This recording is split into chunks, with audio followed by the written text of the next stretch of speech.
Значи, Јана, што покажуваат вашите искуства до сега? Зошто најчесто исчезнуваат деца или еве можеби младинци додека станат нели полнолетни и каде лежи целиот проблем? Дали можеби социјални, економски проблем или нешто друго? Така, значи, кај нас исчезнување на деца многу ретко не се телефонот се пријавува, се додека ние актуализиравме дека 25 мај е меѓународен ден за исчезнати киднапирани деца. Најчесто се пријавува на во МВР, кој што и треба да водат целокупната постапка. Децата од причини во светски рамки најчесто претпоставуваме тука во Република Македонија, затоа што не се сега само случаи, претходно се случува и има ред примери дека можеби да исчезнат за трговија, можеби за органи, можеби се препродадени, можеби станува збор за малолетнички принудни бракови, како што имаше и таков случај. Можеби па децата поради незадоволството дома, нарушената комуникација со родителите, борба за опстанок и бараат најразлични начини да се докажат дека се возрастни, дека можат да допринесат за семејството и да го искажат револтот и бесот кон родителите, па заминуваат некаде без да знаат и без да ги информираат родителите каде заминуваат, ниту па да знаат да се соочат со ризиците кои што може да ги предизвика самото нивно заминување. Секогаш во вакви случаи кога станува збор, значи апелираме до родителите дека треба да знаат дека дете до 10 годишна возраст не треба да биде само надвор без надзор на родител. Дека децата треба да се движат во толпа, да не идат никаде сами, да не идат на темни места и децата треба да ги информираат родителите секогаш за тоа каде се наоѓаат, не за да ги контролираат, затоа што можеби малце ќе се навредат тинеџерите во такви години се, туку само за да можат да им помогнат.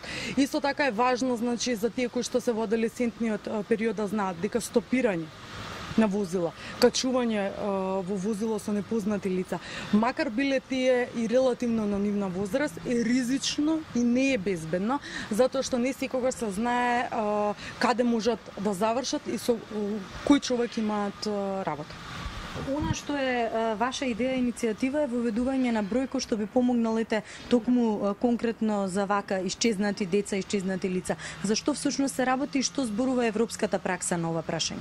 Така, станува збор за бројот 116000, тој е европски хармонизиран број, точно кој што се занимава со прашањето на исчезнати киднапирани деца. Станува збор за 24 часовна линија која што ќе биде достапна од сите мобилни и фиксни оператори и со која што би можеле да бидеме како дел, првата детска амбасада меѓаше со својот и се телефон е дел од Child Helpline International како меѓународна мрежа, да бидат подостапни информациите и до другите организации доколку детето кое што е исчезнато е надвор од границите на Република Македонија, да ги информираме за да можат они нивната полиција, служба да информираат за да на некој начин да помогнеме работата на Министерството за внатрешни работи од информациите кои што ги добиваме ние, затоа што некогаш луѓето тешко им не е да се јават можеби во полиција, може да се јават кај нас на ваков начин, ние секогаш ги информираме Министерството и сметаме дека неговата важност е пресудна.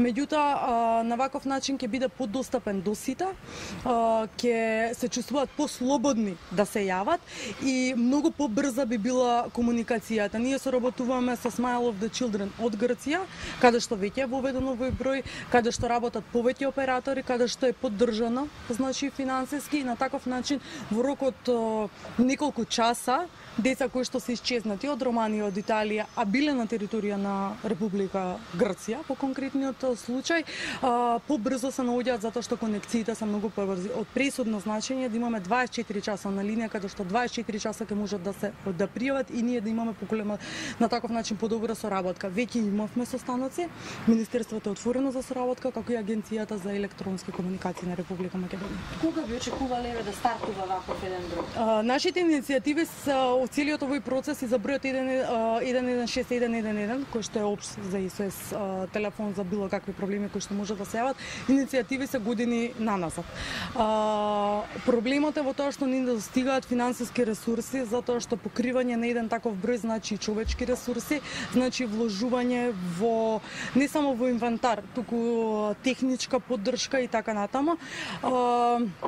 Очекуваме, нашите напори се и од социјално одговорните компании, имаме добра соработка и со државните институции кои што увидуваат дека навистина е неопходен овој број и сметаме дека јас се надевам, не сакам да карикирам со нешто, се надевам дека можеби следната година ќе биде тоа. Процесот продолжува, ние ја буткаме оваа работа и се надевам дека ќе има позитивен исход и за нас, пред се за децата на Република Македонија. Ви благодарам. Јана, презимата како што? Зенговска.